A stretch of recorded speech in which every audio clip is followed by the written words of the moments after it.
2025년 지금 미국 남부 텍사스에서 교육계를 뒤흔드는 놀라운 현상이 일어나고 있습니다. 그 중심에는 누구도 예상하지 못했던 문화적 혁명이 자리하고 있는데요. 최근 미국 대학교육협회가 발표한 보고서에 따르면 지난 3년간 미국 대학에서 한국어 수강 신청률이 38%나 급증한 반면 중국어를 포함한 다른 외국어들은 감소세를 보이고 있습니다. 더욱 놀라운 건 이런 변화가 대학뿐만 아니라 전국 공립학교까지 확산되고 있다는 점입니다. 보수적인 텍사스 지역에서도 이런 변화의 물결이 일고 있습니다. 전통적으로 스페인어가 압도적이었던 이 지역에서 한국어에 대한 관심이 눈에 띄게 증가하고 있죠. 그 시작은 의외로 작은 곳에서 출발했습니다. 댈러스의 한 평범한 공립고등학교, 링컨 고등학교 교실에서 벌어진 일이었습니다. 12년간 학생들과의 소통에 어려움을 겪던 한 베테랑 사회과 교사가 우연히 마주친 한국어 한마디. 그 작은 발견이 어떻게 한 학교를 변화시키고 나아가 지역 교육계에 새로운 바람을 일으키게 되었을까요? 카우보이의 땅 텍사스에서 시작된 한 교사의 용기 있는 도전이 만들어낸 이야기를 지금 시작합니다. 안녕하세요. 저는 텍사스주 댈러스에서 고등학교 사회과 교사로 일하고 있는 에밀리 테일러입니다. 이렇게 시작하게 된 제 이야기는 사실 한국과는 전혀 상관없을 것 같았던 곳, 바로 미국 남부 텍사스의 한복판에서 시작됐습니다. 2024년 9월 어느 화요일 아침이었어요. 링컨 고등학교 복도를 걸어가는데 익숙하지 않은 단어들이 귀에 들려오기 시작했습니다. 아이고 대박 오빠 같은 말들이었죠. 처음에는 그냥 요즘 학생들이 쓰는 새로운 슬랭 정도로 생각했어요. 하지만 며칠이 지나면서 이상한 걸 느꼈습니다. 제가 가르치는 11학년 학생들의 교실 분위기가 예전과 달라진 거예요. 평소보다 더 예의 바르고 서로를 배려하는 모습이 보였습니다. 특히 타일러라는 학생이 눈에 띄었어요. 평소에는 무뚝뚝하고 말수가 적었던 아이인데 갑자기 친구들에게 고생했어라는 말을 자주 하더라고요. 타일러에게 요즘 말투가 달라진 이유를 물어봤더니 한국 드라마를 보면서 배운 거라고 했습니다. 한국 사람들이 서로 진짜 따뜻하게 대해준다면서 눈을 반짝이더라고요. 저는 그때까지 한국에 대해 아는 게 거의 없었습니다. 지리 시간에 가르치는 동아시아 지역 정도였죠. 북한과 분단되어 있고 전쟁을 겪었다는 역사적 사실 정도만 알고 있었어요. 그런데 학생들은 달랐습니다. 점심시간마다 휴대폰으로 뭔가를 열심히 보고 있더라고요. 호기심의 소피아라는 히스패닉계 학생에게 물어봤어요. 평소에는 내성적이었던 아이가 눈을 반짝이며 한국 드라마 이야기를 하는 모습이 신기했습니다. 사랑의 불시착이라는 작품이었는데 북한과 남한 이야기면서 동시에 사랑 이야기라고 설명해줬어요. 어떤 점이 그렇게 재밌냐고 물어보니 소피아의 답변이 인상적이었습니다.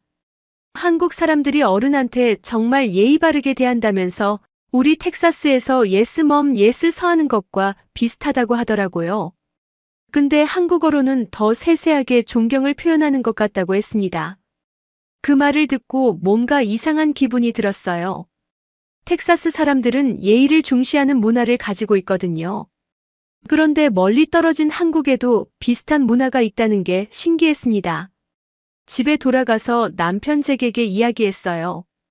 잭은 3대째 목장을 운영하는 토박이 텍산이었습니다. 학생들이 요즘 한국 문화에 빠져 있다고 이야기하니까 잭의 반응은 의외로 긍정적이었어요. 한국 차 잘 만들지 않냐면서 현대, 기아를 언급했습니다. 목장 트럭도 현대 제품을 쓰는데 고장도 잘 안 나고 좋다고 하더라고요. 하지만 저는 여전히 학생들과의 거리감을 느끼고 있었습니다.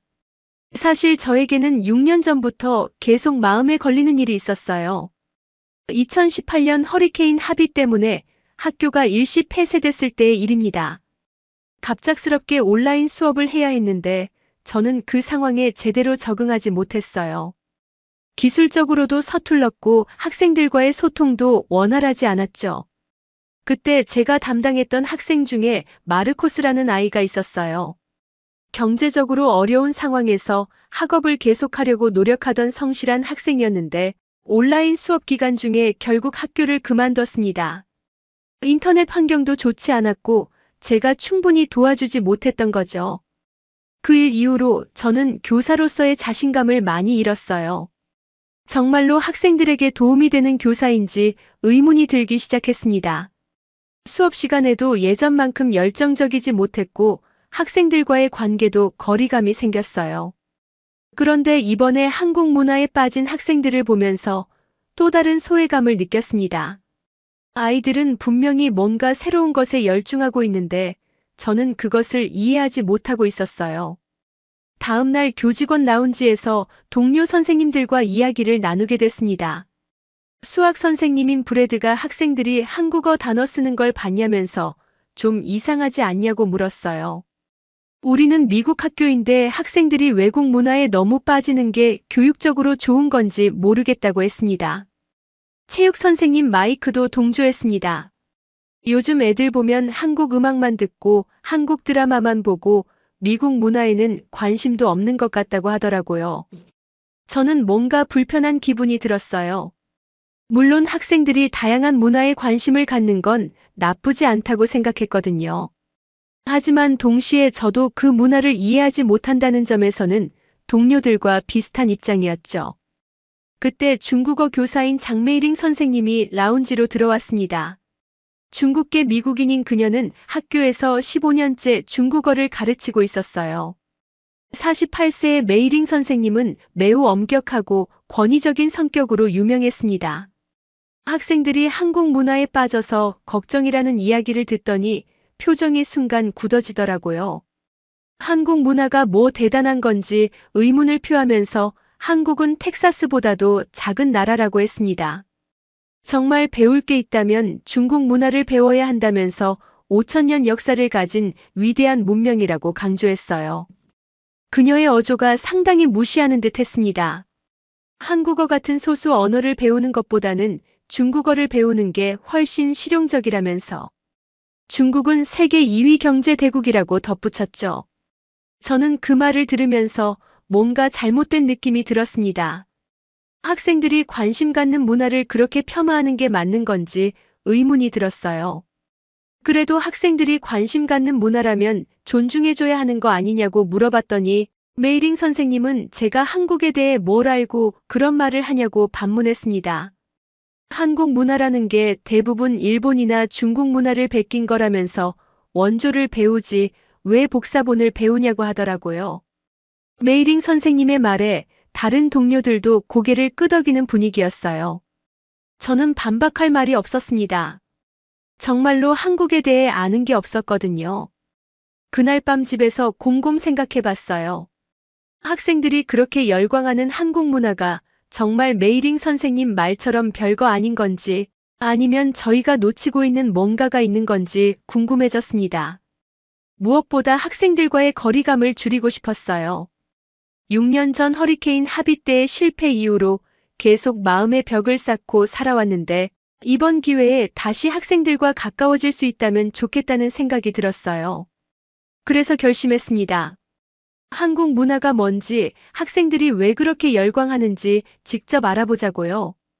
그 다음 주 월요일, 저는 용기를 내어 학생들에게 한국 문화에 대해 더 자세히 물어보기 시작했습니다. 점심시간에 교실에 남아있던 몇몇 학생들과 자연스럽게 대화를 나누게 됐어요. 타일러, 소피아 그리고 이든이 특히 열성적으로 설명해줬습니다. 이든은 아프리카계 학생으로 평소에는 조용한 편이었는데 한국 드라마 킹덤에 대해 이야기할 때는 완전히 다른 사람이 되더라고요. 조선시대 배경의 좀비가 나오는 작품인데 역사적 고증이 정말 뛰어나다면서 흥미진진하게 설명해줬습니다. 무엇보다 한국 사람들이 어른을 대하는 태도가 인상적이라고 했어요. 소피아는 한국어의 높임법에 대해 자세히 알려줬습니다. 같은 안녕이라는 인사말도 상대방에 따라 안녕, 안녕하세요, 안녕하십니까가로 바뀐다는 걸 예를 들어 설명해 주더라고요. 정말로 텍사스의 예의 문화와 비슷한 면이 있는 것 같았습니다. 타일러는 농장주 아들답게 실용적인 관점에서 접근했어요. 한국 기업들이 텍사스에 많이 진출해 있다면서 삼성이 오스틴에 반도체 공장을 짓고 있다는 이야기를 해줬습니다. 앞으로 한국어를 할 줄 아는 사람들의 취업 기회가 늘어날 거라는 현실적인 분석도 덧붙였어요. 학생들의 이야기를 들으면서 저는 점점 한국 문화에 대한 호기심이 커졌습니다. 단순한 유행이 아니라 정말로 배울 점이 많은 문화라는 생각이 들었어요. 하지만 동시에 메이링 선생님의 반응이 걱정됐습니다. 제가 한국 문화에 관심을 보인다는 걸 알면 어떻게 반응할지 예측하기 어려웠거든요. 그런데 화요일 오전 정말로 예상했던 일이 벌어졌습니다. 첫 번째 수업이 끝나고 교무실로 돌아가는 길에 메이링 선생님과 마주쳤어요. 평소보다 표정이 더 차가워 보였습니다. 에밀리 선생님이 요즘 학생들과 한국 문화 이야기를 많이 한다는 소문을 들었다면서 대화를 시작했어요. 학생들이 워낙 열성적으로 이야기해서 자연스럽게 듣게 됐다고 설명했지만 메이링 선생님의 반응은 차갑기만 했습니다. 한국 문화라는 게 그렇게 대단한 건지 의문스럽다면서 자신의 의견을 강하게 표현했어요. 중국은 4,000년이 넘는 찬란한 역사를 가진 문명 대국인데 한국은 고작 몇십 년 전까지만 해도 세계에서 가장 가난한 나라 중 하나였다고 했습니다. 지금 조금 잘 살게 됐다고 해서 갑자기 문화 강국인 양 행동하는 게 우스꽝스럽다고 하더라고요. 더 나아가 한국 문화의 대부분이 중국이나 일본 문화를 모방한 것에 불과하다는 주장도 펼쳤습니다. 한글도 중국 한자의 영향을 받아 만들어진 거고 한국 음식도 중국 음식의 변형이라면서 원조와 복사본을 구분해야 한다고 강조했어요. 저는 그런 일방적인 주장에 동의하기 어려웠지만 한국에 대한 지식이 부족해서 제대로 반박할 수 없었습니다. 그냥 학생들이 관심 갖는 문화니까 이해해보려고 한다고 둘러댔어요. 하지만 메이링 선생님은 그런 제 태도마저 못마땅해 하는 것 같았습니다. 교육자라면 학생들에게 올바른 방향을 제시해야 한다면서 한국 같은 작은 나라의 문화에 빠지는 것보다는 세계적으로 영향력 있는 중국 문화를 배우도록 유도하는 게 맞다고 주장했어요. 중국어는 전 세계 14억 명이 사용하는 언어인데 한국어는 고작 7천만 명 정도만 쓰는 언어라면서 실용성 면에서도 비교가 안 된다고 했습니다. 그날 점심시간 교직원 라운지에서 메이링 선생님의 공격은 더욱 거세졌습니다. 다른 동료 선생님들이 모인 자리에서 제가 한국 문화에 관심을 보이는 것에 대해 공개적으로 문제를 제기했어요. 에밀리 선생님이 학생들의 한국 문화 열풍을 부추기고 있다면서 이는 교육적으로 바람직하지 않다고 했습니다. 학생들은 아직 판단력이 부족한 나이인데 교사가 나서서 특정 문화를 옹호하는 것은 적절하지 않다는 논리였어요. 브래드와 마이크 같은 동료들도 메이링 선생님의 의견에 동조하는 분위기였습니다. 텍사스는 보수적인 지역이라서 외국 문화에 대해서는 신중한 접근이 필요하다면서 특히 아시아 문화에 대해서는 더욱 조심해야 한다고 했어요. 메이링 선생님은 거기서 한 발 더 나아갔습니다. 자신은 15년간 이 학교에서 중국어를 가르쳐 왔는데 최근 학생들의 한국 문화 열풍 때문에 중국어 수업에 대한 관심이 떨어지고 있다고 주장했어요. 이는 교육과정의 균형을 해치는 일이라면서 학교 차원에서 대책이 필요하다고 강조했습니다. 심지어 학부모들 중에서도 자녀들이 한국 문화에 너무 빠져서 걱정된다는 의견이 나오고 있다면서 이런 상황이 계속되면 학교의 교육 방침에 대한 신뢰도가 떨어질 수 있다고 경고했어요. 저는 그런 분위기에서 완전히 위축될 수밖에 없었습니다. 겨우 일주일 전부터 한국 문화에 관심을 갖기 시작한 저로서는 메이링 선생님의 체계적이고 논리적인 공격에 대응할 준비가 전혀 되어 있지 않았거든요. 게다가 다른 동료들까지 메이링 선생님 편에 서는 상황에서는 더욱 고립감을 느꼈습니다. 혹시 제가 잘못 생각하고 있는 건 아닐까 하는 의구심마저 들기 시작했어요. 그날 오후 수업 시간 학생들이 평소처럼 한국어 표현을 쓰며 대화하는 모습을 보면서도 예전처럼 관심을 보여주기가 어려웠습니다. 메이링 선생님의 말이 계속 머릿속을 맴돌았거든요. 정말로 제가 학생들에게 잘못된 방향을 제시하고 있는 건 아닐까요? 타일러가 수업 후에 다가와서 선생님이 평소와 다른 것 같다면서 걱정스러운 표정을 지었어요. 한국 문화 이야기를 더 듣고 싶었는데 선생님이 별로 관심 없어 보인다고 하더라고요. 그런 학생의 말을 들으니 더욱 죄책감이 들었습니다. 집에 돌아가서 남편 잭에게 하루 있었던 일을 털어놨어요. 잭은 평소답게 담담한 반응을 보였습니다. 메이링 선생님이 자신의 영역을 지키려고 그러는 것 같다면서 너무 신경 쓰지 말라고 위로해줬어요. 하지만 잭의 위로에도 불구하고 저는 깊은 고민에 빠졌습니다. 6년 전 허리케인 하비 때 실패했던 기억이 다시 떠올랐어요. 그때도 좋은 의도로 시작한 일이 결국 학생들에게 피해를 주었는데 이번에도 비슷한 일이 반복되는 건 아닐까 하는 두려움이 생겼습니다. 더욱이 메이링 선생님은 학교에서 15년째 근무한 베테랑이고 학교 이사회와도 친분이 있다고 알려져 있었어요. 반면 저는 그런 인맥도 없고 최근 몇 년간 교사로서의 자신감도 많이 잃은 상태였습니다. 그럼에도 불구하고 학생들의 변화된 모습을 무시할 수는 없었어요. 한국 문화에 관심을 갖기 시작한 이후로 아이들이 더 예의 바르고 서로를 배려하는 모습을 보여줬거든요. 이런 긍정적인 변화를 단순히 유행이라고 치부하기에는 너무 의미 있는 것 같았습니다. 특히 소피아 같은 경우는 평소 내성적이었는데 한국 드라마를 보면서 자신감이 생긴 것 같았어요. 타일러도 농장 일만 하던 아이에서 더 넓은 세상에 관심을 갖는 모습으로 변하고 있었죠. 그날 밤 잠자리에 들면서도 계속 고민이 됐습니다. 메이링 선생님의 말이 맞는 건지 아니면 제 직감이 맞는 건지 확신이 서지 않았어요. 하지만 한 가지는 분명했습니다. 의대로 포기하기에는 학생들의 변화가 너무 소중했다는 것이었죠. 메이링 선생님의 강력한 반대에도 불구하고 저는 마음 한편으로 한국 문화에 대한 호기심을 완전히 포기할 수 없었습니다.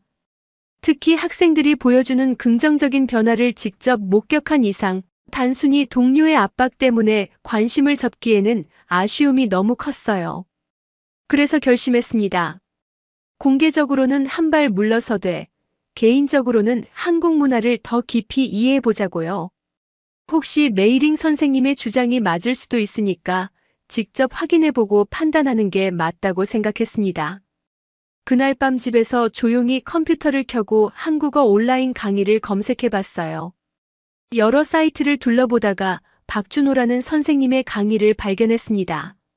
32세의 젊은 한국인으로 미국에서 한국어 교육 박사과정을 밟고 있다고 자기소개에 나와 있었어요.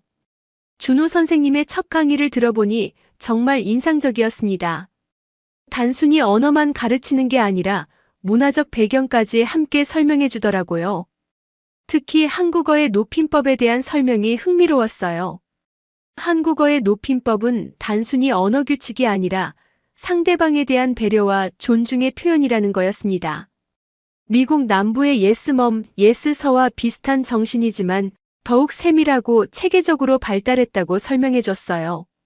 예를 들어 먹다는 동사도 상대방에 따라 드시다, 잡수시다 등으로 바뀌고 심지어 나이나 사회적 지위에 따라서도 다르게 사용된다는 거였습니다. 이는 상대방을 얼마나 세심하게 배려하는지를 보여주는 증거라고 했어요.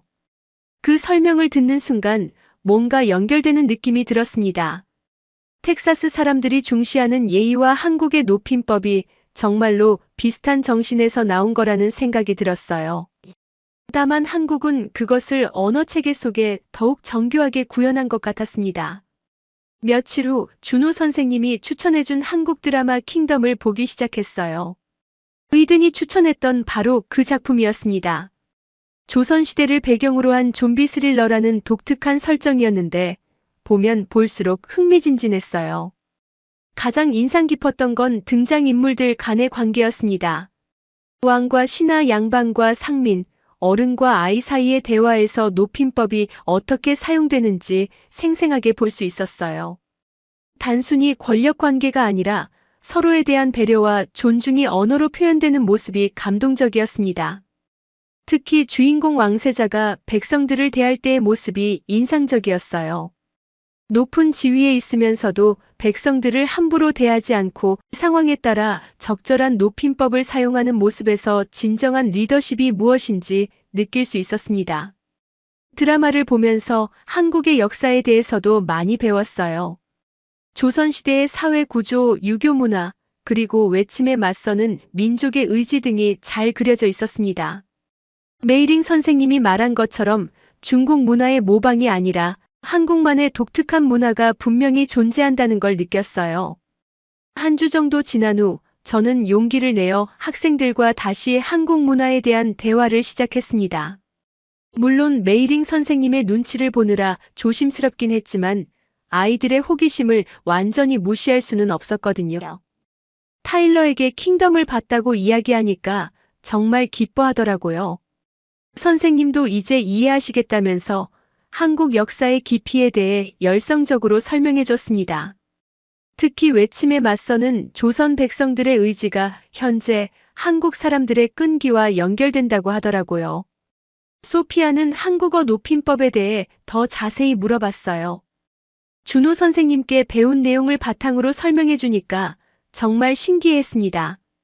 텍사스의 예스멈과 비슷하지만 더 세밀하다는 점에 특히 관심을 보였어요. 의드는 한국 음식에 대해 이야기해 줬습니다. 한국의 바비큐 문화가 텍사스 바비큐와 비슷한 면이 있다면서 고기를 구워 먹는 문화는 인류 공통의 즐거움인 것 같다고 하더라고요. 다만 한국은 밑반찬이 훨씬 다양하고 건강한 식단이라는 차이가 있다고 했습니다. 학생들과의 대화를 통해 저는 한국 문화의 매력을 더욱 실감하게 됐어요. 단순히 유행이 아니라 정말로 배울 점이 많은 문화라는 확신이 들었습니다. 특히 상대방을 배려하는 정신, 어려움을 극복하는 끈기, 그리고 가족과 공동체를 중시하는 가치관 등은 텍사스 문화와도 잘 맞는 것 같았어요. 하지만 여전히 메이링 선생님의 감시는 계속됐습니다. 복도에서 마주칠 때마다 의미심장한 눈빛으로 저를 바라보곤 했어요. 교직원 라운지에서도 제가 들어가면 대화를 멈추고 시선을 피하는 분위기가 느껴졌습니다. 그럼에도 불구하고 저는 한국어 공부를 계속했어요. 준호 선생님의 온라인 강의를 꾸준히 들으면서 기초적인 인사말부터 차근차근 배워나갔습니다. 안녕하세요, 감사합니다, 죄송합니다 같은 기본 표현들을 익히는 것부터 시작했어요. 처음에는 발음이 정말 어려웠습니다. 특히 받침이 있는 글자들은 텍사스 억양으로는 정확히 소리내기가 쉽지 않았어요. 하지만 준호 선생님이 천천히 반복해서 가르쳐 주니까 조금씩 늘어가는 게 느껴졌습니다. 한 달 정도 지난 어느 날 드디어 용기를 내어 학생들에게 서툰 한국어로 인사를 해봤어요. 수업이 끝나고 타일러가 나가면서 안녕히 가세요라고 인사하길래 저도 안녕히 가세요라고 답해봤습니다. 발음이 어색했겠지만 타일러의 반응은 폭발적이었어요. 선생님이 한국어로 인사하신다면서 정말 기뻐하더라고요. 소피아와 이든도 뒤따라와서 선생님이 한국어 공부하신다는 거냐면서 신기해했습니다. 학생들의 긍정적인 반응을 보니까 정말 뿌듯했어요. 6년 전 허리케인 하비 이후로 학생들과 이렇게 가까운 감정을 나눈 게 처음이었거든요. 그동안 쌓아온 벽이 조금씩 허물어지는 느낌이었습니다. 그날 저녁집에서 남편 잭에게 하루 있었던 일을 이야기해줬어요. 잭도 제가 학생들과 다시 가까워지는 모습을 보며 기뻐했습니다. 오랜만에 교사로서의 열정을 되찾은 것 같다면서 응원해줬어요. 준호 선생님과도 점점 친해졌습니다. 온라인 수업 후에 개인적으로 질문을 하면 항상 친절하게 답변해 주셨어요. 특히 한국 문화와 텍사스 문화의 공통점에 대해 이야기할 때는 정말 흥미로운 관점들을 제시해 주셨습니다. 준호 선생님이 말씀하시길 한국의 정문화와 텍사스의 환대 정신이 비슷한 면이 있다고 하더라고요. 어려운 이웃을 돕는 전통, 가족을 중시하는 가치관, 그리고 손님을 극진히 대접하는 문화 등에서 공통점을 찾을 수 있다는 거였습니다. 또한 한국 사람들의 끈기와 텍사스 사람들의 개척 정신도 비슷한 뿌리를 가지고 있다고 설명해 주셨어요. 어려운 환경을 극복하면서 살아온 역사적 배경이 양쪽 모두에게 있다는 거였죠.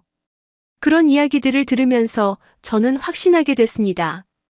한국 문화는 메이링 선생님이 말한 것처럼 다른 문화의 모방이 아니라 독특하고 가치 있는 고유의 문화라는 것을요.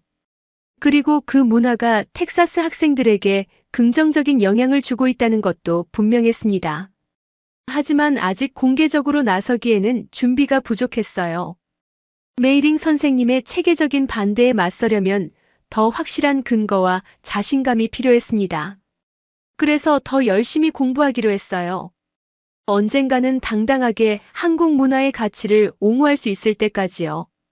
한국어 공부를 시작한 지 2달이 지나면서 저는 학생들에게서 놀라운 변화들을 관찰하기 시작했습니다.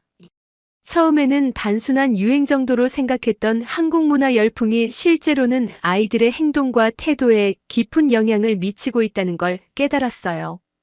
가장 먼저 눈에 띈 변화는 학생들 간의 대화 방식이었습니다.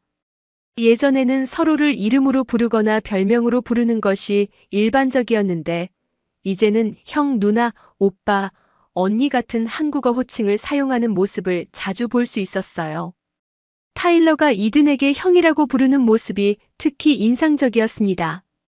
이든은 아프리카계이고 타일러는 백인인데 나이 차이가 불과 몇 개월밖에 안 나는 상황에서도 자연스럽게 존댓말을 쓰며 형이라고 부르더라고요. 이런 모습은 텍사스의 전통적인 인종관계를 생각해 볼 때 정말 의미 있는 변화였습니다. 소피아도 마찬가지였어요. 평소에는 내성적이어서 다른 학생들과 잘 어울리지 못했는데 한국어 높임말을 배우면서 자신감이 생긴 것 같았습니다. 특히 언니, 오빠라는 호칭을 통해 선배들과 더 가까워지는 모습을 보였어요. 더욱 놀라운 것은 학생들이 사용하는 한국어 표현들이었습니다. 고생했어, 화이팅, 괜찮아 같은 말들이 교실에서 자연스럽게 오가고 있었거든요. 처음에는 단순히 새로운 유행어 정도로 생각했는데 자세히 관찰해보니 이런 표현들이 담고 있는 의미가 정말 특별했어요. 고생했어라는 표현이 특히 인상적이었습니다. 영어의 구두자부이나 웰던과는 뉘앙스가 달랐어요. 단순히 성과를 칭찬하는 것이 아니라 그 과정에서 겪었을 어려움과 노력을 인정하고 격려하는 따뜻한 마음이 담겨 있었습니다. 실제로 타일러가 수학시험을 어렵게 마치고 나왔을 때 이든이 고생했어라고 말해주는 모습을 봤어요. 그때 타일러의 표정이 정말 밝아지더라고요. 단순히 시험 점수가 어떻게 나올지 걱정하는 것이 아니라 자신의 노력 자체가 인정받았다는 느낌을 받은 것 같았습니다. 화이팅이라는 표현도 흥미로웠어요. 영어의 파이팅과는 전혀 다른 의미로 사용되고 있었거든요. 서로를 응원하고 격려할 때 쓰는 따뜻한 표현이었습니다. 학생들이 시험 전에 서로에게 화이팅이라고 말해주는 모습을 보면서 경쟁보다는 서로를 격려하는 문화가 자리 잡고 있다는 걸 느꼈어요. 괜찮아라는 표현은 더욱 감동적이었습니다. 누군가 실수하거나 어려운 상황에 처했을 때 다른 학생들이 괜찮아라고 말해주는 모습이 자주 보였어요. 단순히 It's okay라고 하는 것보다 훨씬 포용적이고 따뜻한 느낌이었습니다. 이런 변화들을 관찰하면서 저는 한국어가 단순한 언어가 아니라는 걸 깨달았어요. 언어 속에 담긴 문화와 가치관이 학생들의 생각과 행동에 영향을 미치고 있었습니다. 특히 상대방을 배려하고 존중하는 한국 문화의 핵심 가치들이 아이들에게 자연스럽게 전달되고 있었어요. 교실 분위기도 눈에 띄게 좋아졌습니다. 예전에는 학생들 간의 말다툼이나 갈등이 종종 있었는데 이제는 그런 일이 현저히 줄어들었어요. 서로를 형, 누나로 부르면서 가족 같은 분위기가 형성된 것 같았습니다. 특히 인상적이었던 건 학생들이 어른에 대한 태도였어요. 한국 드라마를 통해 효도와 존경의 중요성을 배운 아이들이 선생님들에게도 더 예의 바르게 대하기 시작했습니다. 물론 텍사스에서도 어른 공경은 중요한 가치이지만 한국 문화를 접한 후 그 표현이 더욱 세밀하고 진심 어린 것으로 변했어요. 타일러는 집에서도 변화가 있었다고 했습니다. 농장 일을 도우면서도 아버지에게 더 정중하게 대하게 됐고 할머니께는 특별히 더 친절하게 대한다고 하더라고요. 한국 드라마에서 본 손자의 모습을 따라하고 있다면서 웃으며 이야기해줬습니다. 소피아도 마찬가지였어요. 평소에는 부모님과 대화가 많지 않았는데 한국 문화에서 가족의 중요성을 배우면서 가족과의 시간을 더 소중히 여기게 됐다고 했습니다. 특히 어머니와 함께 한국 드라마를 보면서 대화가 늘었다고 하더라고요. 의드는 학업에 대한 태도가 바뀌었다고 했습니다. 한국 문화에서 교육을 중시하는 모습을 보면서 자신도 더 열심히 공부하게 됐다는 거예요. 특히 선생님에 대한 존경심이 커져서 수업에 더 집중하게 됐다고 했습니다. 이런 변화들을 목격하면서 저는 감동을 받았어요. 한국 문화가 학생들에게 미치는 영향이 단순히 언어나 엔터테인먼트 차원을 넘어서 인성과 가치관에까지 이르고 있었거든요. 하지만 동시에 메이링 선생님의 견제도 더욱 거세졌습니다. 학생들의 긍정적인 변화를 보면서도 그녀는 여전히 한국 문화에 대해 부정적인 시각을 유지했어요. 오히려 학생들이 한국 문화에 더 깊이 빠져들고 있다면서 우려를 표명했습니다. 교직원 회의에서 메이링 선생님은 학생들의 과도한 한국 문화 몰입이 교육적으로 바람직하지 않다고 주장했어요. 미국 학교에서 외국 문화가 이렇게 강한 영향력을 행사하는 것은 적절하지 않다면서 학교 차원의 대책이 필요하다고 강조했습니다. 심지어 일부 학부모들로부터 자녀들이 한국어만 사용하려고 해서 소통에 어려움이 있다는 불만이 제기되고 있다고 주장했어요. 물론 실제로 그런 불만이 있었는지는 확인할 수 없었지만 메이링 선생님의 영향력을 생각하면 무시하기 어려운 문제였습니다. 저는 이런 상황에서 딜레마에 빠졌어요. 학생들의 긍정적인 변화는 분명히 보이는데 공식적으로는 한국 문화를 지지하기 어려운 분위기였거든요. 메이링 선생님의 반대와 동료들의 우려 때문에 조심스러울 수밖에 없었습니다. 그럼에도 불구하고 저는 개인적으로 한국어 공부를 계속했어요. 준호 선생님과의 수업도 꾸준히 이어갔고 학생들과의 소통에서도 가끔씩 한국어 표현을 사용해 봤습니다. 아이들의 밝은 반응을 볼 때마다 이 길이 맞다는 확신이 들었어요. 특히 6년 전 허리케인 하비 때 잃었던 교사로서의 자신감이 조금씩 회복되는 걸 느꼈습니다. 학생들과 다시 가까워지고 있다는 실감이 들었거든요. 한국 문화가 저와 학생들 사이에 다리 역할을 해주고 있었어요. 남편 잭도 제 변화를 긍정적으로 봐줬습니다. 오랜만에 교육에 대한 열정을 되찾은 것 같다면서 응원해줬어요. 농장 일로 바쁜 와중에도 제 한국어 공부를 지지해주고 가끔씩 한국 문화에 대해 질문하기도 했습니다. 그렇게 조용히 한국 문화에 대한 이해를 깊혀가던 중 예상치 못한 기회가 찾아왔습니다. 학생들 사이에서 한국어 수업 개설에 대한 논의가 시작된 거예요. 지금까지는 개인적인 관심 차원이었다면 이제는 공식적인 교육과정으로 만들어보자는 의견이 나온 것이었습니다. 11월 첫째 주 정말 예상치 못한 일이 벌어졌습니다. 타일러가 수업 후에 다가와서 조심스럽게 제안을 했어요. 학생들 사이에서 한국어 수업 개설에 대한 이야기가 나오고 있다면서 선생님이 도와주실 수 있는지 물어보더라고요.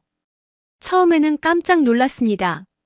지금까지는 개인적인 관심 차원에서 조용히 한국 문화를 탐구해왔는데 갑자기 공식적인 교육과정으로 만들자는 이야기가 나온 거였거든요. 메이링 선생님의 반대를 생각하면 정말 위험한 제안이었어요. 하지만 타일러의 설명을 들어보니 학생들의 요구가 생각보다 체계적이고 진지했습니다. 이미 30여 명의 학생들이 관심을 표명했고 학부모들 중에서도 찬성하는 분들이 있다는 거였어요. 특히 텍사스 내 한국 기업 진출이 늘어나면서 한국어의 실용적 가치를 인정하는 분위기가 조성되고 있다고 했습니다. 소피아도 함께 와서 자신의 어머니가 적극 찬성한다고 이야기해줬어요. 히스패닉 가정에서 자란 소피아 어머니는 다중언어의 중요성을 잘 알고 있었고 한국어가 미래에 도움이 될 거라고 생각한다는 거였습니다. 의드는 더욱 구체적인 계획을 제시했어요. 방과 후 프로그램으로 시작해서 점차 정규 수업으로 확대하는 방안을 제안했습니다. 이미 다른 학생들과 논의해서 대략적인 계획도 세워뒀다고 하더라고요. 학생들의 열정적인 모습을 보면서 저는 깊은 고민에 빠졌습니다. 한편으로는 아이들의 요구를 들어주고 싶었지만 다른 한편으로는 메이링 선생님과의 갈등이 걱정됐어요. 무엇보다 6년 전 허리케인 하비 때의 실패가 다시 반복될까봐 두려웠습니다. 하지만 학생들의 간절한 눈빛을 보니 외면할 수가 없었어요. 지난 몇 달간 한국 문화를 통해 보여준 긍정적인 변화들을 생각하면 이들의 요구는 충분히 타당했습니다. 그래서 조건부로 동의했어요. 먼저 학생들과 학부모들의 정확한 의견을 파악하고 학교 행정진의 반응도 살펴본 다음에 결정하자고 했습니다. 무작정 추진하다가는 실패할 가능성이 높으니까 체계적으로 접근하자는 거였죠. 타일러는 즉시 학생회와 연락해서 설문조사를 실시하겠다고 했어요. 의드는 학부모들의 의견을 수렴하는 일을 맡겠다고 자원했습니다. 소피아는 다른 언어 수업들과의 비교 자료를 만들어 보겠다고 했고요. 일주일 후 학생들이 가져온 결과는 정말 놀라웠습니다. 전교생 800명 중 250명이 한국어 수업에 관심을 표명했어요. 학부모 설문조사에서도 60%가 찬성 의견을 보였습니다. 가장 인상적이었던 건 찬성 이유들이었어요. 단순히 한류 열풍 때문이 아니라 실용적인 관점에서 접근한 의견들이 많았습니다. 텍사스 내 삼성 오스틴 공장, LG 테네시 공장 등 한국 기업들의 투자 확대를 언급하며 미래 취업에 도움이 될 거라는 의견이 줄을 이뤘어요. 또한 한국 문화가 학생들의 인성 발달에 미치는 긍정적 영향을 언급한 학부모들도 많았습니다. 자녀들이 더 예의 바르고 가족을 소중히 여기게 됐다면서 한국어 교육을 통해 이런 가치들을 더 체계적으로 배웠으면 좋겠다는 의견이었어요. 하지만 반대 의견도 만만치 않았습니다. 특히 메이링 선생님의 영향을 받은 것으로 보이는 의견들이 눈에 띄었어요. 중국어가 더 실용적이라는 주장, 한국 문화의 과도한 유입을 우려하는 목소리, 그리고 교육 예산의 효율적 배분에 대한 의문 등이었습니다. 학생들은 이런 반대 의견들에 대응하기 위해 더욱 치밀한 자료를 준비했어요. 타일러는 텍사스 내 한국 기업 투자 현황을 정리한 보고서를 만들었습니다. 최근 5년간 한국 기업들이 텍사스에 투자한 규모가 100억 달러를 넘어섰다는 놀라운 자료였어요. 의드는 한국어 교육의 교육적 효과에 대한 연구 자료들을 찾아서 정리했습니다. 한국어를 배우는 학생들의 학업 성취도 향상, 문화적 감수성 증대, 그리고 언어 학습 능력 개발 등에 대한 객관적인 데이터들이었어요. 소피아는 다른 주에서 한국어 수업을 개설한 학교들의 사례를 조사했습니다. 캘리포니아와 뉴욕의 여러 학교에서 이미 한국어 수업이 인기 과목이 되고 있다는 사실을 발견했어요. 이런 자료들을 보면서 저는 학생들의 진지함과 체계적인 접근에 감탄했습니다. 단순한 유행에 휩쓸린 것이 아니라 정말로 신중하게 생각하고 준비한 제안이었어요. 하지만 동시에 메이링 선생님의 반격도 만만치 않았습니다. 학생들의 움직임을 파악한 그녀는 즉시 대응에 나섰어요. 교직원 회의에서 한국어 수업 개설 요구에 대해 강력히 반대 의견을 표명했습니다. 메이링 선생님은 교육 예산의 효율성을 강조했어요. 이미 중국어 수업이 있는 상황에서 또 다른 아시아 언어 수업을 개설하는 것은 중복 투자라는 논리였습니다. 중국어는 전 세계 14억 명이 사용하는 언어인 반면 한국어는 7천만 명 정도만 사용한다면서 실용성 면에서 비교가 안 된다고 주장했어요. 또한 한국 문화의 일시적 유행성을 지적했습니다. 지금은 한류 열풍 때문에 관심이 높지만 몇 년 후에는 관심이 식을 가능성이 높다면서 장기적 관점에서 신중해야 한다고 했어요. 더 나아가 학교의 정체성 문제까지 언급했습니다. 미국 텍사스의 학교에서 외국 문화에 너무 치중하는 것은 바람직하지 않다면서 미국 문화와 가치관 교육에 더 집중해야 한다고 주장했어요. 메이링 선생님의 주장에 일부 동료들도 동조하는 분위기였습니다. 특히 예산 문제와 관련해서는 설득력 있는 반대 논리로 받아들여졌어요. 학교 예산이 제한적인 상황에서 새로운 수업을 개설하는 것은 쉽지 않은 일이었거든요. 하지만 이런 상황에서 예상치 못한 지원군이 나타났습니다. 학교 이사회 멤버 중 한 분인 로버트 김슨 씨였어요. 그는 텍사스 내 사업을 하시는 분으로 최근 한국 기업들과의 거래가 늘어나면서 한국어의 중요성을 실감하고 있던 차였습니다. 김순 씨는 이사회 회의에서 한국어 교육의 필요성을 강력히 주장했어요. 텍사스의 경제적 미래를 위해서도 한국과의 협력이 중요하다면서 학교 차원에서 한국어 교육을 지원하는 것이 바람직하다고 했습니다. 특히 삼성의 오스틴 반도체 공장이 확장되면서 관련 일자리가 대폭 늘어날 예정이라는 점을 강조했어요. 한국어를 할 줄 아는 인재들의 수요가 급증할 것이라면서 미리 준비하는 것이 현명하다고 주장했습니다. 이런 논의 끝에 학교 이사회에서는 공식적인 검토를 거쳐 결정하기로 했어요. 한국어 수업 개설 요구에 대한 공개 토론회를 열고 찬반 양쪽의 의견을 충분히 들어본 다음에 결정하겠다는 거였습니다. 드디어 공개 토론회 날이 정해졌습니다. 11월 15일 화요일 오후 7시 학교 강당에서 열리기로 했어요. 학생, 학부모, 교직원, 그리고 지역 사회 인사들이 모두 참석할 수 있는 자리였습니다. 저는 이 토론회가 정말 중요한 전환점이 될 거라는 걸 알고 있었어요. 지금까지 조용히 개인적 차원에서 한국 문화를 탐구해왔지만 이제는 공개적으로 입장을 표명해야 하는 순간이 온 거였습니다. 하지만 동시에 두려움도 컸어요. 메이링 선생님의 체계적인 반대 논리에 맞서서 한국어 교육의 가치를 설득력 있게 주장할 수 있을지 확신이 서지 않았습니다. 무엇보다 6년 전의 실패가 또 반복되지 않을까 하는 걱정이 앞섰어요. 그날 밤 남편 잭과 진지한 대화를 나눴습니다. 잭은 제가 진정으로 옳다고 생각하는 일이라면 당당히 맞서라고 격려해줬어요. 학생들의 변화를 직접 본 저만이 할 수 있는 증언이 있을 거라면서 자신감을 가지라고 했습니다. 11월 15일 화요일 오후 7시 링컨 고등학교 강당은 그야말로 인산인해였습니다. 300석 규모의 강당이 거의 만석을 이룰 정도로 많은 사람들이 모였어요. 학생들과 학부모들뿐만 아니라 지역 사회 인사들, 심지어 다른 학교 교직원들까지 참석했습니다. 저는 강단 앞쪽에 앉아서 긴장된 마음으로 주변을 둘러봤어요. 메이링 선생님은 반대편에 앉아 있었는데 평소보다 더 단정한 옷차림에 자신감 넘치는 표정이었습니다. 그녀 주변에는 중국어 수업을 듣는 학생들과 학부모들이 모여 있었어요. 반면 한국어 수업을 지지하는 측에는 타일러, 소피아, 이든을 비롯한 학생들과 그들의 부모님들이 자리했습니다. 로버트 김슨 이사도 앞쪽에 앉아서 지지의 뜻을 보여주고 있었어요.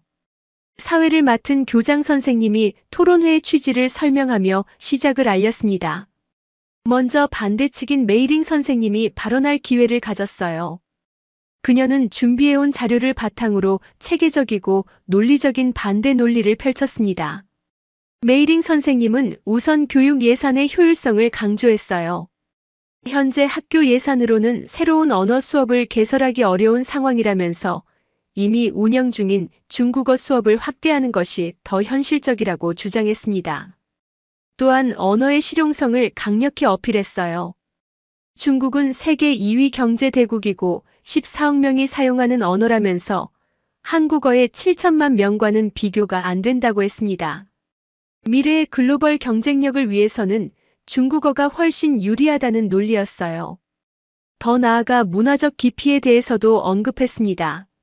중국은 5천년 역사를 가진 찬란한 문명 대국이라면서 학생들이 배워야 할 진정한 아시아 문화는 중국 문화라고 주장했어요. 한국 문화는 최근 몇 년간의 일시적 유행에 불과하다는 거였습니다. 마지막으로 교육의 본질을 강조했어요. 학교는 학생들의 일시적 관심사를 쫓아가는 곳이 아니라 장기적이고 체계적인 교육을 제공하는 곳이라면서 유행에 휩쓸려 성급한 결정을 내려서는 안 된다고 했습니다. 메이링 선생님의 발언이 끝나자 강당에서는 박수가 터졌어요. 특히 중국어 수업 학부모들과 일부 교직원들의 호응이 컸습니다. 논리적이고 설득력 있는 주장이었거든요. 이제 제 차례가 됐습니다. 강단에 올라서는 순간 심장이 빠르게 뛰었어요. 6년 전 허리케인 하비 때의 실패가 떠올랐지만 학생들의 간절한 눈빛을 보며 용기를 냈습니다. 저는 우선 메이링 선생님의 우려를 이해한다고 말했어요. 교육 예산의 효율성과 실용성은 분명 중요한 고려사항이라고 인정했습니다. 하지만 교육은 단순히 경제적 효율성만으로 판단할 수 없는 영역이라고 강조했어요. 그 다음 텍사스 내 한국 기업 투자 현황을 구체적으로 제시했습니다. 최근 5년간 한국 기업들이 텍사스에 투자한 규모가 100억 달러를 넘어섰다는 자료를 보여줬어요. 삼성 오스틴 반도체 공장은 현재 확장 공사 중이고 LG는 테네시에 배터리 공장을 건설하고 있다고 설명했습니다. 특히 삼성 오스틴 공장의 경우 2차 확장을 통해 1만 7천 개의 일자리를 추가로 창출할 예정이라는 점을 강조했어요. 이런 상황에서 한국어를 할 줄 아는 인재에 대한 수요가 급증할 것이라고 주장했습니다. 하지만 저는 경제적 논리에만 치중하지 않았어요. 지난 몇 달간 관찰한 학생들의 변화에 대해 생생하게 증언했습니다. 한국 문화를 접한 후 아이들이 더 예의 바르고 서로를 배려하게 됐다고 설명했어요.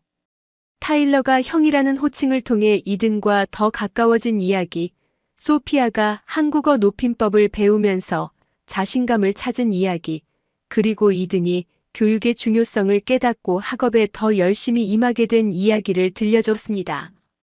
또한 한국어 표현들이 갖는 특별한 의미에 대해서도 설명했어요. 고생했어라는 말이 단순한 칭찬이 아니라 상대방의 노력과 어려움을 인정하는 따뜻한 표현이라는 점, 화이팅이 경쟁이 아니라 격려의 의미라는 점 등을 강조했습니다. 가장 중요한 건 한국 문화와 텍사스 문화의 공통점이었어요. 어른을 공경하는 문화, 가족을 중시하는 가치관, 어려운 이웃을 돕는 전통 등에서 두 문화가 놀라울 정도로 유사하다고 설명했습니다. 한국의 정문화와 텍사스의 환대 정신, 한국 사람들의 끈기와 텍사스 사람들의 개척 정신이 같은 뿌리를 가지고 있다고 주장했어요. 한국어를 배우는 것은 단순히 외국어를 익히는 것이 아니라 우리 자신의 가치를 더 깊이 이해하는 일이라고 강조했습니다. 마지막으로 교육의 진정한 목적에 대해 이야기했어요.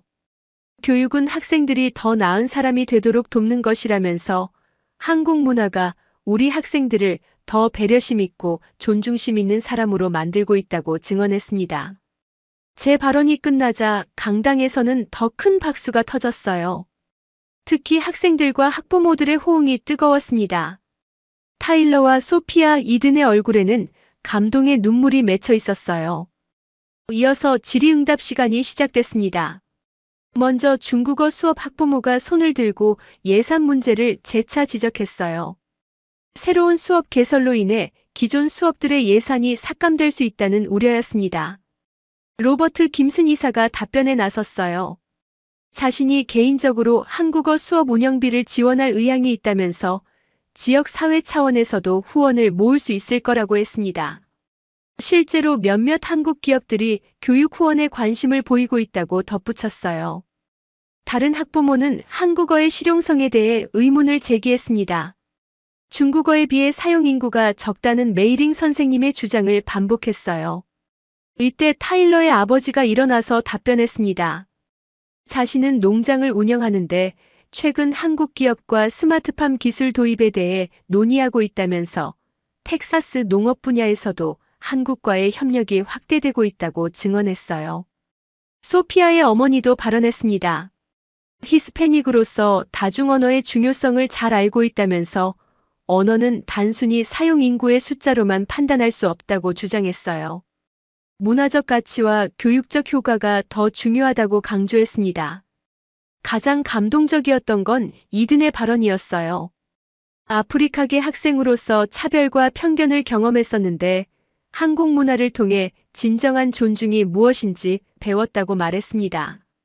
한국어의 높임법이 단순한 언어 규칙이 아니라 상대방의 존재 자체를 인정하는 표현이라는 걸 깨달았다고 했어요. 2시간에 걸친 열띤 토론 끝에 이사회는 표결에 들어갔습니다. 7대3의 압도적인 찬성으로 한국어 방과 후 프로그램 개설이 승인됐어요.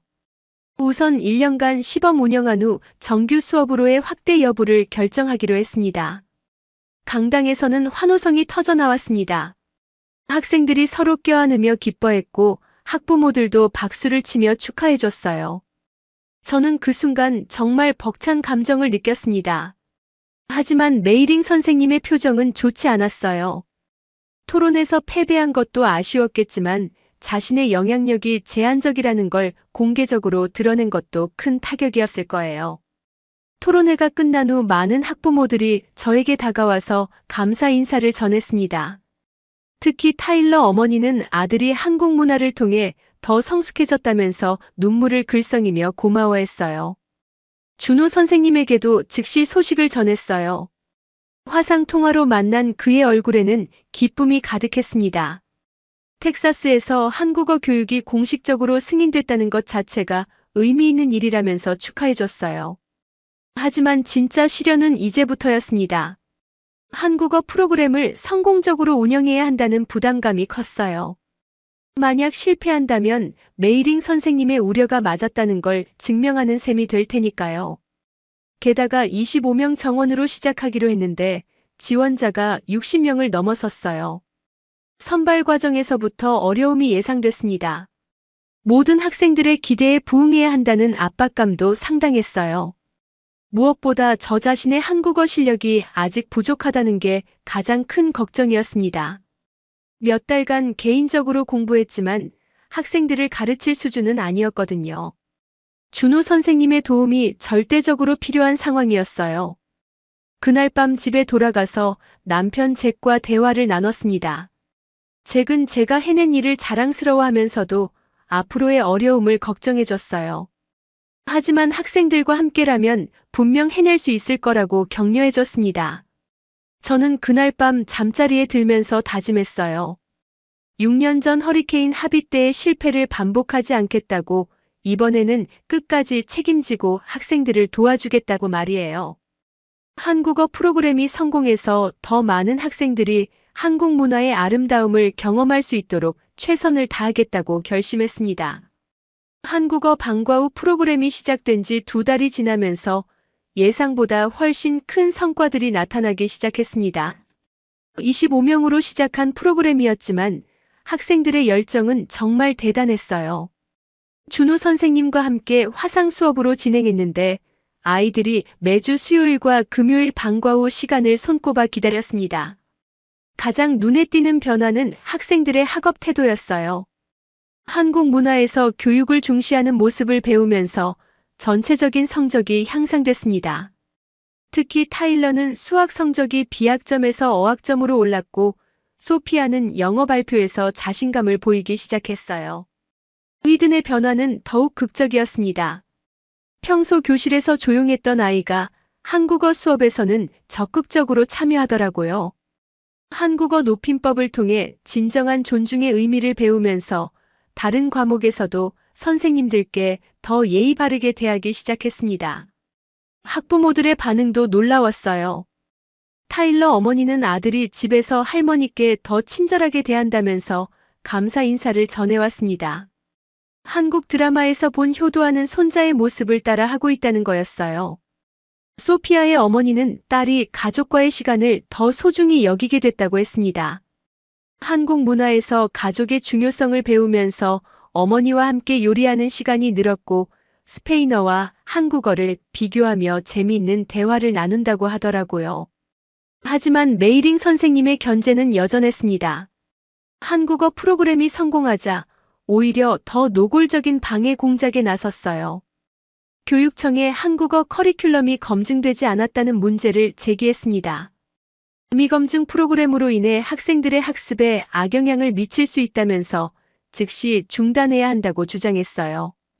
심지어 준호 선생님의 자격증까지 문제 삼으며 외국인 강사에 대한 신원 조회가 필요하다고 했습니다. 교육청에서는 메이링 선생님의 문제 제기를 받아들여 한국어 프로그램에 대한 조사에 들어갔어요. 갑작스러운 조사 통보를 받았을 때 저는 정말 당황했습니다. 6년 전 허리케인 하비 때의 악몽이 다시 떠올랐거든요. 하지만 이번에는 달랐어요. 학생들과 학부모들이 적극적으로 나서서 한국어 프로그램을 옹호해줬습니다. 타일러는 학생회에서 한국어 프로그램 지지 결의안을 통과시켰고, 소피아는 학부모들의 탄원서를 모았어요. 위드는 더욱 적극적으로 나섰습니다. 자신이 한국어를 배우면서 얼마나 성장했는지를 보여주는 에세이를 썼어요. 한국 문화를 통해 진정한 존중과 배려를 배웠고, 이것이 자신의 인생을 바꿨다는 내용이었습니다. 교육청 조사관들이 학교에 왔을 때 학생들의 실력을 직접 확인하고 깜짝 놀랐어요. 불과 2달 만에 기본적인 한국어 회화가 가능할 정도로 늘어 있었거든요. 특히 한국어 높임법을 정확하게 사용하는 모습을 보고 감탄했습니다. 무엇보다 학생들의 태도 변화가 인상적이었어요. 조사관들에게도 정중하게 인사하고 서로를 배려하는 모습을 보여줬습니다. 한국 문화의 교육적 효과가 분명하게 드러난 거였죠. 조사 결과는 우리에게 유리했습니다. 교육청에서는 한국어 프로그램이 학생들에게 긍정적인 영향을 미치고 있다고 결론지었어요. 오히려 다른 학교에서도 벤치마킹할 만한 우수 사례라고 평가했습니다. 그런 와중에 텍사스 주 교육청에서 12월에 열리는 다문화 축제에 링컨 고등학교가 참가해달라는 요청이 왔어요. 특히 한국어 프로그램을 소개해달라는 거였습니다. 학생들은 축제 참가 소식을 듣고 정말 기뻐했어요. 그동안 배운 한국 문화를 많은 사람들에게 보여줄 기회라면서 벌써부터 준비에 열중했습니다. 타일러는 한국의 농업 기술과 텍사스 농업의 협력 가능성에 대한 발표를 준비했어요. 자신의 집안이 농장을 운영하는 경험을 바탕으로 한국의 스마트팜 기술을 소개하겠다고 했습니다. 소피아는 한국어와 스페인어의 문법적 유사성에 대해 발표하기로 했어요. 두 언어 모두 높임법이 발달했다는 공통점을 중심으로 언어의 문화적 의미를 설명하겠다고 했습니다. 위드는 가장 감동적인 주제를 선택했어요. 한국의 정문화와 텍사스의 환대 정신의 만남이라는 제목으로 두 문화의 공통점을 발표하기로 했습니다. 하지만 가장 중요한 건 팀 전체의 통합 발표였어요. 학생들과 의논한 결과 한국어 높임법과 텍사스 매너의 만남이라는 주제로 정했습니다. 두 문화가 어떻게 조화를 이룰 수 있는지 보여주는 것이 목표였어요. 준비 과정에서 학생들의 창의성이 빛났습니다. 텍사스의 예스멈과 한국어의 네 선생님을 비교하면서 공통점과 차이점을 재미있게 설명하기로 했어요. 또한 텍사스의 BBQ 문화와 한국의 고기구이 문화를 연결하는 시연도 준비했습니다. 가장 인상적이었던 건 학생들이 한국 전통 의상인 한복을 입고 텍사스 모자인 카우보이 햇을 쓰는 아이디어였어요. 두 문화의 융합을 시각적으로 보여주는 상징적인 의상이었습니다. 12월 15일, 드디어 텍사스 다문화 축제 당일이 됐습니다. 오스틴 컨벤션 센터에는 텍사스 전역에서 온 학교들이 참가했어요. 히스패닉 아프리카계, 아시아계 등 다양한 문화가 한자리에 모였습니다. 우리 팀의 발표 순서가 되자 학생들은 긴장하면서도 자신감 넘치는 모습을 보였어요. 한복과 카우보이 햇을 착용한 모습이 정말 인상적이었습니다. 타일러가 먼저 마이크를 잡고 텍사스 억양의 한국어로 인사했어요. 안녕하십니까? 저희는 텍사스 댈러스에서 온 링컨 고등학교 한국어 팀입니다. 관객들이 박수를 치며 웃음을 터뜨렸습니다. 소피아는 한국어 높임법의 기본 원리를 설명했어요. 상대방의 나이, 사회적 지위, 친밀도에 따라 언어가 달라진다는 점을 텍사스의 예의 문화와 비교해서 설명했습니다. 위드는 가장 감동적인 부분을 담당했어요. 한국의 정문화가 텍사스의 이웃사랑과 어떻게 연결되는지 자신의 경험을 바탕으로 설명했습니다. 한국어를 배우면서 진정한 배려가 무엇인지 깨달았다고 고백했어요. 마지막으로 3명이 함께 텍사스 BBQ와 한국 고기구이의 공통점을 보여주는 시연을 했어요. 고기를 구우면서도 서로에게 정중하게 대하는 모습, 어른을 먼저 챙기는 모습 등을 재미있게 연출했습니다. 발표가 끝나자 관객들이 기립박수를 쳤어요. 특히 텍사스 교육청 관계자들이 깊은 인상을 받았다고 했습니다. 외국 문화를 배우면서도 자신들의 정체성을 잃지 않고 오히려 더 깊이 이해하게 된 모습이 감동적이라고 평가했어요. 축제가 끝난 후 예상치 못한 일이 벌어졌습니다. 메이링 선생님이 저에게 다가온 거예요. 처음에는 또 다른 문제를 제기하려는 건가 싶어서 긴장했는데 그녀의 표정이 평소와 달랐습니다. 메이링 선생님은 학생들의 발표를 보고 깊이 감동받았다고 말했어요. 특히 이든이 자신의 경험을 솔직하게 털어놓는 모습에서 진정성을 느꼈다고 했습니다. 그러면서 자신도 과거에 중국계라는 이유로 차별받았던 경험이 있다고 고백했어요. 그래서 중국 문화의 우수성을 과도하게 강조하게 됐고 다른 아시아 문화에 대해서는 경계심을 가지게 됐다는 거였습니다. 하지만 오늘 학생들의 모습을 보니 문화는 경쟁의 대상이 아니라 서로 배우고 성장하는 수단이라는 걸 깨달았다고 했어요. 한국 문화가 학생들을 이렇게 훌륭하게 변화시킨 것을 보니 자신의 편견이 얼마나 잘못됐는지 알겠다고 했습니다. 메이링 선생님은 눈물을 글썽이며 진심 어린 사과를 했어요.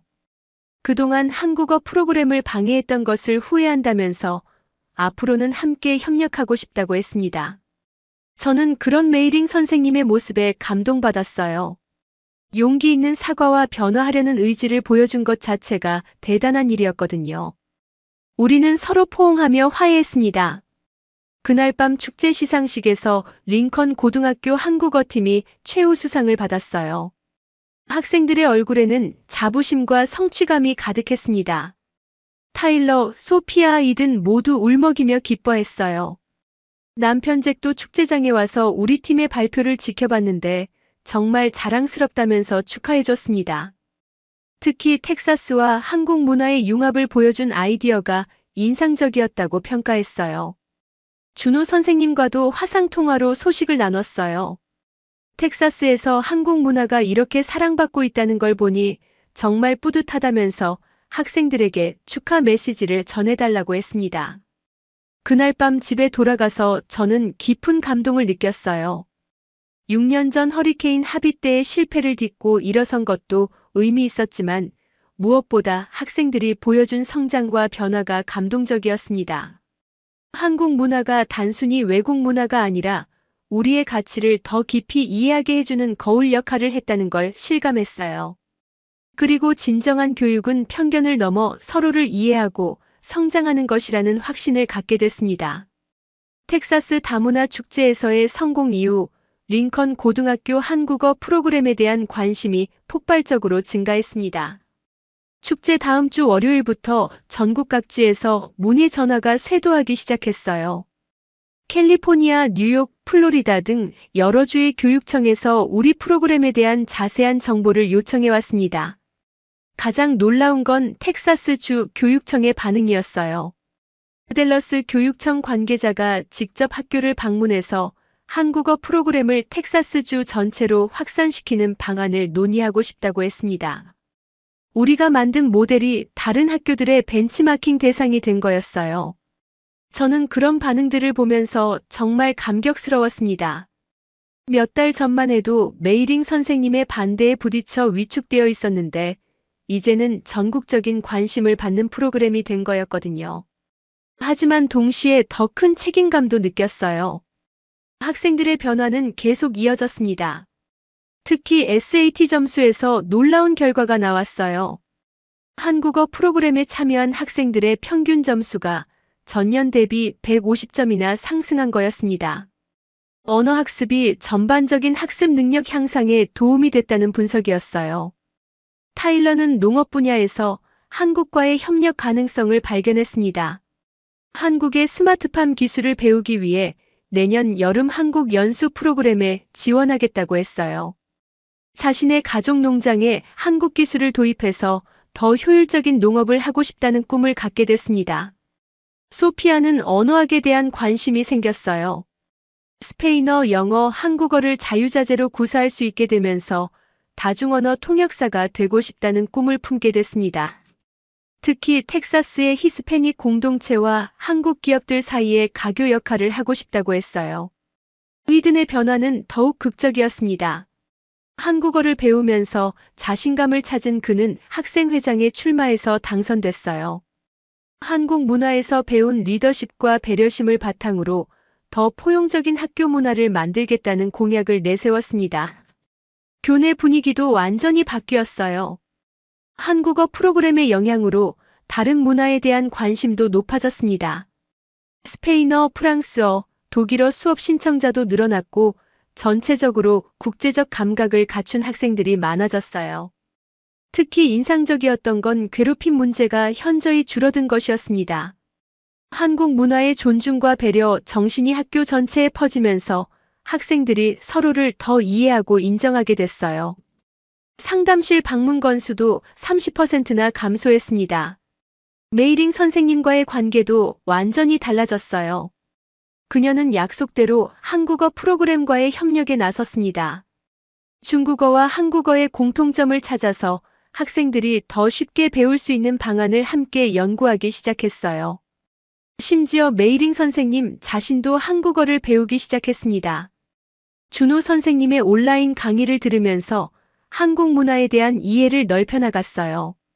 중국 문화와 한국 문화의 차이점을 인정하면서도 서로 배울 점을 찾으려고 노력했습니다. 2월 중순 CNN에서 링컨 고등학교 한국어 프로그램을 특집으로 다뤘습니다. 텍사스의 한국어 열풍이라는 제목으로 20분짜리 다큐멘터리를 제작한 거였어요. 전국적으로 방송되면서 더 많은 관심을 받게 됐습니다. 폭스뉴스에서도 비슷한 보도를 내보냈어요. 보수적 성향의 방송국에서도 한국어 교육의 가치를 인정한다는 건 정말 의미 있는 일이었습니다. 특히 텍사스의 전통적 가치와 한국 문화가 조화를 이룬다는 점을 강조했어요. 그런 가운데 정말 꿈 같은 소식이 들려왔습니다. 전국 한국어 교육자 협회에서 저를 올해의 한국어 교육자로 선정했다는 거였어요. 비한국계로서는 처음 받는 상이라고 했습니다. 더 놀라운 건 6월에 열리는 전국 한국어 교육 컨퍼런스의 기조연설자로 초청받았다는 소식이었어요. 전국에서 모인 한국어 교육자들 앞에서 텍사스 모델에 대해 발표해달라는 요청이었습니다. 처음에는 감당할 수 있을지 걱정됐어요. 6년 전 허리케인 하비 때의 트라우마가 아직 완전히 사라지지 않았거든요. 하지만 학생들과 남편 잭 그리고 준호 선생님의 격려를 받으며 용기를 냈습니다. 준호 선생님은 특히 감동적인 메시지를 보내줬어요. 에밀리 선생님이 보여준 열정과 헌신이 많은 사람들에게 영감을 줄 거라면서 자신도 함께 발표할 수 있게 해달라고 요청했습니다. 한미 교육 협력에 상징적 의미가 있을 거라고 했어요. 3월부터 본격적인 준비에 들어갔습니다. 지난 1년간의 경험을 체계적으로 정리하면서 다른 지역에 적용할 수 있는 모델을 만들어야 했어요. 학생들도 적극적으로 도와줬습니다. 타일러는 농촌 지역에서의 한국어 교육 방안을 제안했어요. 농업기술 교류를 통한 실용적 접근법이 효과적일 거라고 했습니다. 소피아는 다문화 가정 학생들을 위한 특별 프로그램을 제안했고요. 의드는 가장 감동적인 아이디어를 냈어요. 한국어 교육을 통한 학교 폭력 예방 프로그램을 만들자는 거였습니다. 한국 문화의 존중과 배려, 정신이 학교 문화 개선에 미치는 효과를 강조하고 싶다고 했어요. 4월에는 텍사스 주지사가 직접 학교를 방문했습니다. 그렉 에벗 주지사는 링컨 고등학교 한국어 프로그램을 텍사스의 자랑이라고 평가했어요. 한국과 텍사스의 경제 협력이 확대되는 상황에서 이런 교육 프로그램이 미래를 준비하는 지혜로운 선택이라고 했습니다. 주지사는 특히 학생들의 변화에 깊은 인상을 받았어요. 한국 문화를 배우면서도 텍사스 정체성을 더 명확하게 인식하게 된 모습이 인상적이라고 평가했습니다. 진정한 글로벌 교육의 모범 사례라고 칭찬했어요. 5월에는 한국 교육부에서도 관심을 보이기 시작했습니다. 재외동 포재단에서 링컨 고등학교를 한국어 교육 우수 사례로 선정해서 포상하겠다는 소식이 전해졌어요. 한국 정부 차원에서도 우리 프로그램을 인정해준 거였습니다. 가장 뿌듯했던 건 학생들의 미래가 구체적으로 그려지기 시작한 것이었어요. 타일러는 텍사스 어앤드엠 대학 농업학과에 진학해서 한국 농업 기술을 전공하겠다고 결정했습니다. 소피아는 텍사스 대학 언어학과에 지원해서 다중언어 전문가가 되겠다는 꿈을 키웠어요. 의드는 더욱 큰 꿈을 품었습니다. 정치학을 전공해서 미래의 한미 관계 발전에 기여하고 싶다고 했어요. 한국어와 한국 문화를 바탕으로 두 나라를 잇는 가교 역할을 하겠다는 포부였습니다. 6월 15일 드디어 시카고에서 열린 전국 한국어 교육 컨퍼런스에서 기조연설을 하게 됐습니다. 전국에서 모인 300여 명의 한국어 교육자들 앞에 서는 순간 정말 떨렸어요. 하지만 준호 선생님이 함께 해줘서 든든했습니다. 저는 텍사스 한국어 교육의 기적이라는 제목으로 발표했어요. 지난 1년간의 여정을 솔직하게 털어놓으면서 한국어 교육이 단순한 언어 학습을 넘어 인성 교육과 문화 교류에 미치는 효과를 강조했습니다. 특히 한국 문화와 미국 남부 문화의 공통점을 찾아내는 과정이 학생들에게 어떤 의미였는지 생생하게 전달했어요. 서로 다른 문화가 만나면서 오히려 자신의 정체성을 더 명확하게 인식하게 됐다는 점을 강조했습니다. 준호 선생님은 한국 교육자의 관점에서 미국 현지 교사와의 협력 경험을 발표했어요. 온라인을 통한 교육이지만 진정한 마음으로 소통하면 국경을 넘어선 교육이 가능하다는 메시지였습니다. 발표가 끝나자 청중들이 기립박수를 쳤어요. 많은 교육자들이 다가와서 자신들의 지역에서도 비슷한 프로그램을 시작하고 싶다고 문의했습니다. 텍사스 모델이 전국으로 확산될 가능성을 보여준 순간이었어요. 컨퍼런스 후 여러 언론사에서 인터뷰 요청이 들어왔습니다. 워싱턴 포스트, 로스앤젤레스 타임스, 시카고 트리뷴 등 주요 신문사들이 텍사스 한국어 교육 열풍에 관심을 보였어요. 가장 의미 있었던 건 교육부 관계자와의 만남이었습니다. 연방교육부에서 우리 모델을 전국 확산 방안에 참고 사례로 연구하고 싶다는 의사를 전해왔어요. 정부 차원에서도 한국어 교육의 가치를 인정한 거였습니다. 시카고에서 돌아온 후 학교에는 더 많은 변화가 있었어요. 내년부터 한국어가 정규 과목으로 승격되기로 결정됐습니다. 방과 후 프로그램에서 시작해서 정규 교육과정까지 올라온 거였어요. 또한 삼성 오스틴 공장에서 링컨 고등학교와 파트너십을 맺고 싶다는 제안을 해왔습니다. 한국어를 배운 학생들에게 인턴십 기회를 제공하고 우수 학생에게는 장학금도 지원하겠다는 거였어요. 가장 감동적이었던 건 첫 번째 졸업생들의 소식이었습니다. 타일러, 소피아, 이든이 모두 원하는 대학에 합격했다는 소식을 전해 들었어요. 한국어 실력과 문화적 이해가 입학 사정에서 큰 도움이 됐다고 했습니다. 그들의 합격 소식을 들으면서 저는 정말 뿌듯했어요.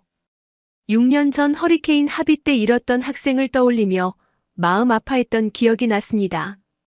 하지만 이번에는 달랐어요. 학생들이 꿈을 이루는 모습을 지켜볼 수 있어서 교사로서 최고의 보람을 느꼈습니다.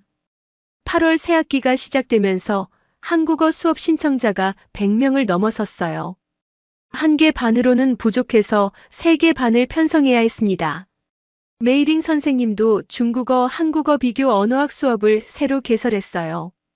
남편 잭도 저의 변화를 정말 자랑스러워했습니다.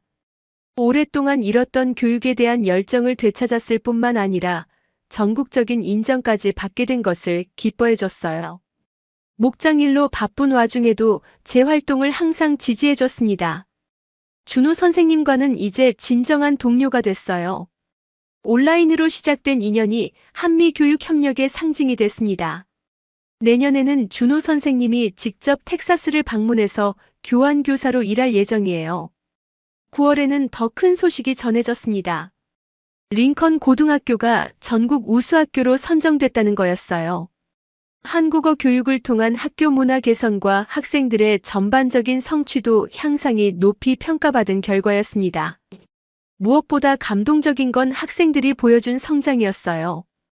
한국 문화를 통해 배운 가치들이 그들의 삶에 뿌리내리면서 더 성숙하고 배려심 넘치는 젊은이들로 자라나고 있었습니다. 이제 저는 확신할 수 있었어요.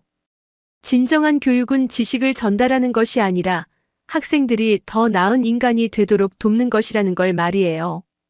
한국어와 한국 문화가 텍사스 학생들에게 그런 기회를 제공했고, 저도 그 과정에서 다시 태어날 수 있었습니다. 텍사스의 광활한 하늘 아래에서 한국의 아름다운 문화가 꽃피우고 있었어요. 그리고 그 꽃들이 전국으로 더 나아가 세계로 퍼져나갈 날을 꿈꾸며 저는 오늘도 교실에 서 있습니다.